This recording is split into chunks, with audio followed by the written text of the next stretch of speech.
Então, queridos, seguimos aqui com alguns trechos, da leitura guiada do livro, do livro Ministro. Estamos no capítulo 1 ainda, e aqui na página 30 e seguintes eu separei alguns trechos para falar um pouco do contexto eclesiástico, para o exercício dos ministérios. E vai começar dizendo assim: é importante ter presente que a instituição dos ministérios supõe sempre uma vida de comunidade muito dinâmica e uma igreja congregada em torno da palavra de Deus e da Eucaristia, em constante e viva tensão para que a palavra cresça e o número dos discípulos se multiplique consideravelmente, mediante o ministério do Evangelho, e os homens unidos pelo Evangelho possam oferecer seus corpos em sacrifício vivo, santo e agradável a Deus. Então, o sentido do exercício do ministério da comunhão, primeiramente, é o sentido comunitário. Se não for para atuar em uma comunidade, se não for um desejo e uma necessidade de uma comunidade, ter um ministro para assisti-la, não faz sentido o ministério extraordinário. Não faz sentido a pessoa ser escolhida ou designada para esse ministério se isso não brotar como um sentimento, como um desejo, uma necessidade da própria comunidade, e isso também ser revertido em serviço à mesma, para que essa em constante e viva tensão, para que a palavra cresça e o número de discípulos e fiéis se multiplique consideravelmente.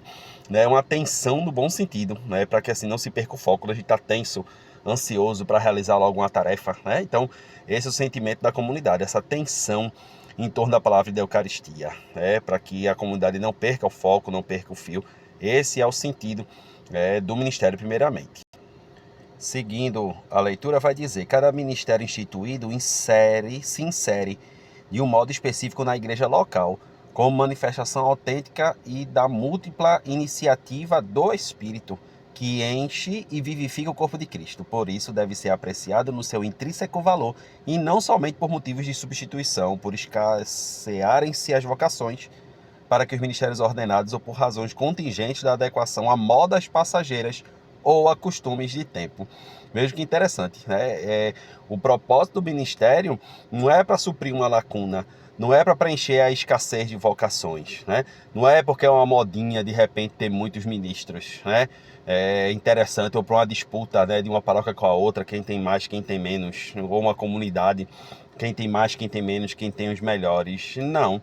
É uma necessidade por iniciativa e inspiração do próprio Espírito Santo. Nada pode ser humano apenas nessa escolha, nesse discernimento. O discernimento é do Espírito Santo, que é Ele que enche a igreja, é Ele que manifesta, Ele que vivifica o corpo de Cristo. Então, esse é o valor que tem que ser dado ao ministério, como um chamado pleno do Espírito Santo. E aí o texto vai seguir mais abaixo com um monte de problema, Vai dizer assim: o documento de preparação para a Assembleia do Sínodo dos Bispos, de modo muito oportuno, chamou a atenção para alguns abusos que infelizmente são efetuados. Citamos o texto.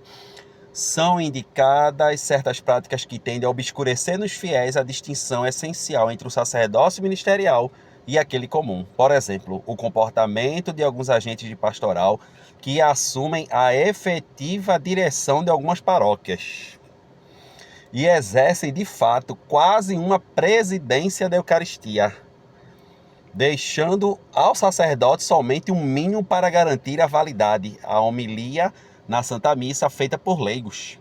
O hábito de dar precedência aos ministros da extraordinária da Sagrada Comunhão na distribuição do sacramento, enquanto os ministros ordenados, sobretudo sacerdotes, celebrantes e concelebrantes, permanecem sentados. O costume de alguns ministros extraordinários de conservar o Santíssimo Sacramento em suas casas antes de levar aos enfermos, ou a autorização dada pelo pároco a alguns grupos de enfermos de levar-lhes o viático.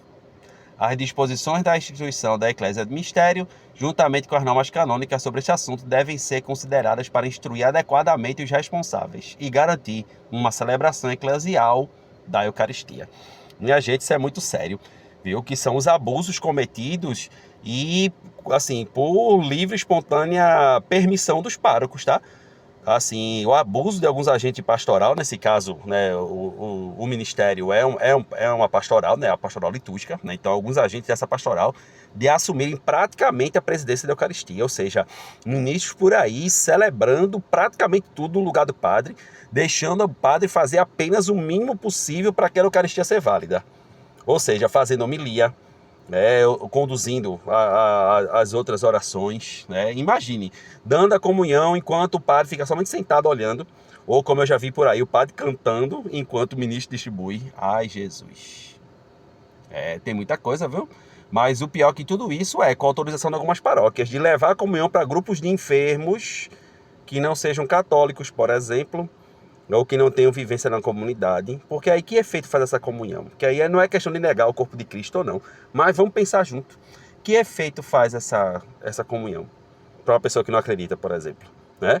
Então, assim, aquela coisa de jogar pérolas para os porcos, sem ofender nem as pessoas nem os porcos, né? Fazendo entender que é grave essa postura, e que os ministros ordenados, no caso os párocos, não deviam permitir esse tipo de situação, porque eles são responsáveis para garantir uma celebração eclesial da Eucaristia, ou seja, uma celebração que tem a ver com a igreja, com o sentido de igreja.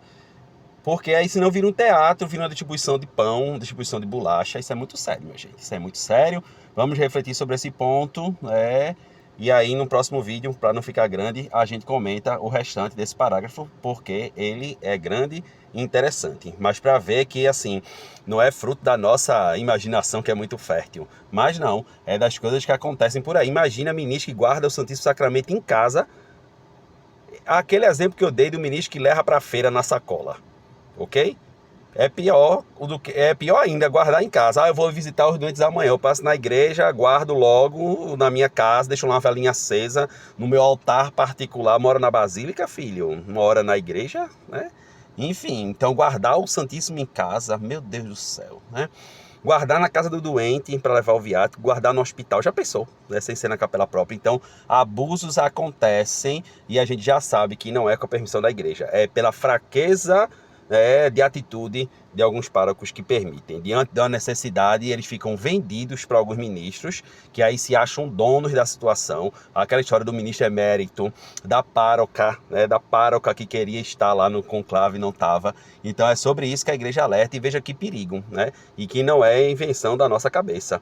De fato, aqui, o Sínodo dos Bispos, esse documento, ele já alertava para essas situações. Então, o que deve acontecer, inclusive acontecer coisa pior, fiquemos atentos, pois o ministro, ele é guardião da Eucaristia, ele é guardião do sagrado. Depois do padre, quem tem a missão de guardar para que tudo ocorra bem, para que o sagrado seja respeitado. É uma atribuição minha e sua, futuro ministro da comunhão, ou atual ministro, você que pode estar assistindo esse vídeo também. Então fiquemos atentos e zelemos pela Eucaristia. E vamos seguir com a leitura.